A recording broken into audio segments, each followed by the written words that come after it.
প্রথম থেকে একটাই কথা বলছেন যে যারা বাঙালি তারা বাংলাদেশি।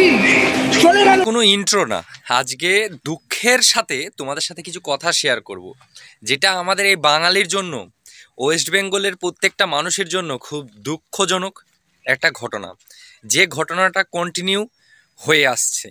আজকে আমরা ওয়েস্ট বেঙ্গলে বসবাস করি, ওয়েস্ট বেঙ্গলের প্রত্যেকটা মানুষ আমরা খুব একটা সাদা মনের মানুষ এবং বাড়িতে চুড়ি পরে বসে থাকা মানুষ।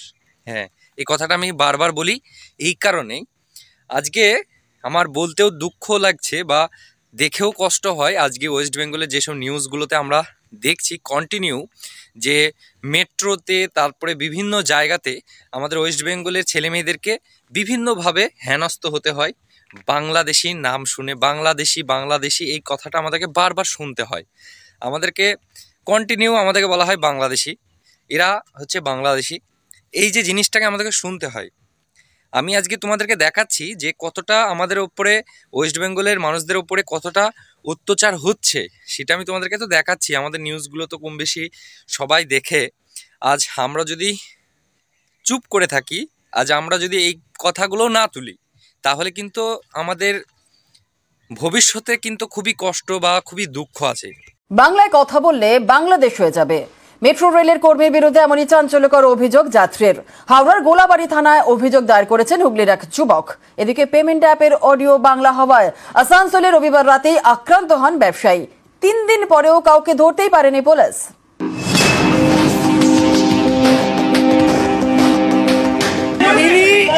প্রথম থেকে একটাই কথা বলছেন যে যারা বাঙালি তারা বাংলাদেশি।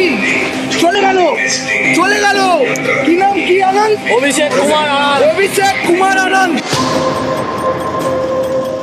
মেট্রো রেলের হাওড়া স্টেশন, এখানে টিকিট কাটতে গেলে হিন্দিতে বলতে হবে, বাংলায় কথা বললে বাংলাদেশ হয়ে যাবে।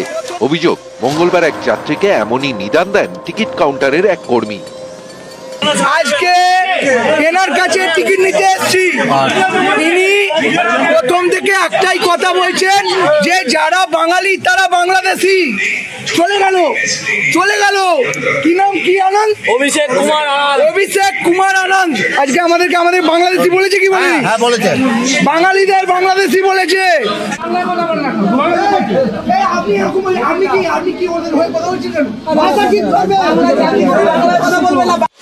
বুধবার সন্ধ্যে হাওড়ার গোলাবাড়ি থানায় এ নিয়ে অভিযোগ দায়ের করেছেন যাত্রী, হুগলির যুবক রামেশ্বর হালদার। এ নিয়ে পুলিশ তদন্ত শুরু করার আগেই মেট্রো রেল কর্তৃপক্ষ তাদের কর্মীকে ক্লিন চিট দিয়ে দিয়েছে। তাদের দাবি, অভিযোগ ভিত্তিহীন। সিসি ক্যামেরার ফুটেজ থেকে আপত্তিকর কিছু মেলেনি। টিকিট কাউন্টারের কর্মী অভিষেক কুমার আনন্দের কাজের রেকর্ড ভালো, তাই কোনো ব্যবস্থা নেওয়া হচ্ছে না। মেট্রো রেলের কাছে কোনো লিখিত অভিযোগও জমা পড়েনি। উনি পরিষ্কার বলেছেন যে আমি বাংলাতে কোনো কথা বলতে পারবো না, বেশি বাংলা করবেন না, তাহলে এটা বাংলাদেশ হয়ে যাবে, আর আমি বাংলাতে পরিষেবা দিতে পারবো না। এই কথাটা উনি যখন বলছেন, তার মানে মেট্রো কর্তৃপক্ষ এইটাকে প্রমোট করছে। এটা দায় তাহলে মেট্রো কর্তৃপক্ষকে নিতে হবে। প্রত্যেকটা বাঙালি জাতির মানুষকে আক্রমণ করেছে, ডিনাই করেছে, এটা জানা কথা। তাই আমরা প্রশাসনের কাছে এসেছি, মেট্রো কর্তৃপক্ষ আমাকে আর ওনাকে বসিয়ে কথা বলুক। তারপরে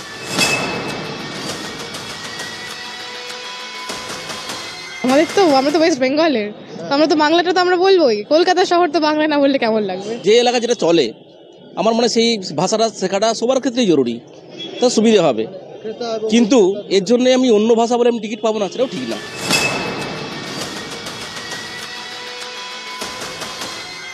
রবিবার রাতে আসানসোলের রূপনারায়ণপুরে আক্রান্ত হন বাঙালি ব্যবসায়ী অনুপ মাঝি। তার দোকানের পেমেন্ট অ্যাপের অডিওয়ে বাংলা সেট করা ছিল। অভিযোগ, বাংলা অডিও শুনে চটে যান 3 অবাঙালি যুবক, দোকানদারকে বেধড়ক মারধর করেন। আর আমি এটাও জানি আজকের ভিডিওটা খুব মানুষ দেখবে না, খুব ভালোবাসবে না, কারণ আমি ডাব্লিউপির নতুন ভ্যাকান্সি বা ডাব্লিউপির এক্সাম ডেট নিয়ে ভিডিও করিনি। সেটা নিয়ে করলে আজকে মানুষ দেখতো। আমরা ভারতবর্ষে বসবাস করি, ভারতবর্ষের অনেক রাজ্য আছে, প্রত্যেকটা রাজ্যের বিভিন্ন ভাষা আছে এবং প্রত্যেক ভাষাটাকে আমরা শ্রদ্ধা সম্মান জানাই, আমাদের সংবিধানেও শ্রদ্ধা সম্মান জানাই। আমাদের ওয়েস্ট বেঙ্গলের কোনো মানুষ যদি অন্য কোনো রাজ্যে, কেরালা বলো বা দিল্লি বলো, যেখানেই যাক, সেখানকার ভাষাটাকে শিখে তাদের সাথে কম্প্রোমাইজ করার চেষ্টা করে, কথা বলে তাদের সাথে কম্প্রোমাইজ করে। কিন্তু অন্য রাজ্যের ছেলেমেয়েরা বা অন্য রাজ্যের মানুষেরা আমাদের রাজ্যে ওয়েস্ট বেঙ্গলে আসলে আমাদের বাংলা ভাষা শিখে আমাদের সাথে কম্প্রোমাইজ করে না, তারা হিন্দিই বলে বা তাদের ল্যাঙ্গুয়েজই বলার চেষ্টা করে। আমরাই কম্প্রোমাইজ করি, তারা করে না। আবার আমাদের রাজ্যেই তারা এসে আমাদের ওপর অত্যাচার করছে। আজ আমরা যদি এইগুলো নিয়ে কথা না বলি, দেখবে ভবিষ্যতে অনেক কষ্ট হবে। হ্যাঁ, আজ আমি, তুমি, আমরা যদি কথা না বলি, আবারও বলছি, আমরা যদি কথা না বলি, তাহলে কথাটা বলবে কে? এর প্রতিবাদ করবেটাকে? আজ তুমি এখন ভাবছো তুমি ঘরেতে চুরি পরে বসে আছো, এখন তোমার কিছু মনে হচ্ছে না, কিন্তু যখন তুমি বাইরে বার হবে, যখন তুমি হয়তো চাকরি পাবে না, এই রাজ্যের অবস্থা তো করুণ অবস্থা তোমরা জানো, চাকরি যখন পাবে না, তখন অন্য রাজ্যে যখন মানে লিবার খাটতে যাবে, তখনও তোমাকে ওই সম্মুখীনে পড়তে হবে, তখনও ওই কষ্টটাই ভুগতে হবে। তখনই বুঝবে, যখন তোমাকে বাংলাদেশি বলে ডাকবে, তখন তুমি কষ্টটা পাবে। বুঝতে গেল? তা এখন থেকে যদি তোমরা এইগুলোয় সজাগ না হও, এইগুলোতে যদি প্রতিবাদ না করো, মুহূর্তে মুহূর্তে যদি প্রতিবাদ না করো, তাহলে কিন্তু কিছু হবে না। আমরা ইতিহাসে দেখেছি, ইতিহাস ঘেঁটে দেখো, ইতিহাস তো আমরা পড়ি, ইতিহাসে আমরা দেখেছি যে আমাদের এই ওয়েস্ট বেঙ্গল থেকে, এই বাংলা থেকে, যে আমাদের দেশটাকে রক্ষা করার জন্য কত মহান মহান মানুষেরা, তেনারা কিন্তু জান পর্যন্ত দিয়ে দিয়েছে, তেনারা কিন্তু এই দেশের জন্য শহীদ হয়ে গেছে, তেনারা এই দেশের জন্য কতই না কি করেছে। কিন্তু যত দিন যাচ্ছে ততই আমরা বাঙালিরা অলস হয়ে পড়ে থাকছি। আমরা বাঙালিরা শুধু ভুঁড়ি বড় করতে পারি, আর ঘরে বসে দুটো কথা বলতে পারি, কমেন্টে দুটো গালাগালি করতে পারি। কেউ যদি উপরে উঠে কোনো বাঙালি, তাদেরকে ধরে কি করে নিচে নামাতে হয়, এটা আমরা ভালো করে জানি। আমরা নিজেদের স্বার্থটাকে নিজেরা ভালো মতো বুঝে নিই। আজ আমি তোমাদেরকে ভিডিওতে তুলে ধরেছিলাম যে ওয়েস্ট বেঙ্গলের প্রাইমারি স্কুলগুলোতে কোনো টিচার নেই, হয় 300, 250, 200 স্টুডেন্ট, একটা দুটো টিচার। সেই টিচার নেই, টিচার নিয়োগ কত বছর যে নেই, মানুষ ভুলেই গেছে যে টিচার আর যে নিয়োগ হয়, ওয়েস্ট বেঙ্গলের টিচারদের যে একটা পরীক্ষা হয়, হ্যাঁ, সেগুলো মানুষ ভুলে গেছে। সেগুলো নিয়ে কেউ প্রতিবাদ করে না, কেউ কথা বলে না। আর যদি জনগণ শিক্ষা দেখে, আর যদি জনগণ এইসব মানে যোগ্যতার নিরীক্ষে বা ভালো কাজ কে করছে সেই নিরীক্ষে যদি আজ ভোট দিত, তাহলে সব কাজ হতো। আজ বাঙালিরা বসে বসে 1000 টাকা 500 টাকা পাবে পকেটে মাস গেলে, সেইটা দেখে ভোট দেয় যে আমি তো ঘরে বসে পেয়ে যাচ্ছি, বাস ডাল ভাত খেয়ে কাটিয়ে দিচ্ছি, বাস হয়ে গেল। কে কি করলো, কে কোথায় গেল, আমার ছেলে মেয়ে কি করলো না করলো, কে শিক্ষিত হলো না হলো, আমার দেখে লাভ নাই।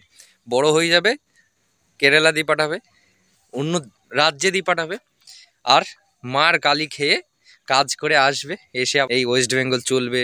আর এরকমভাবে ছোট করেই দেখবে প্রত্যেকটা রাজ্যের মানুষ, আমাদের ওয়েস্ট বেঙ্গলের মানুষকে এরকম ছোট্ট চোখে ছোট্ট করেই দেখবে। আর এরকমভাবে তোমাদেরকে অত্যাচার সহ্য করতে হবে। যদি আজও চুপ করে থাকো, তাহলে ভুল করছো বন্ধু, খুবই ভুল করছো।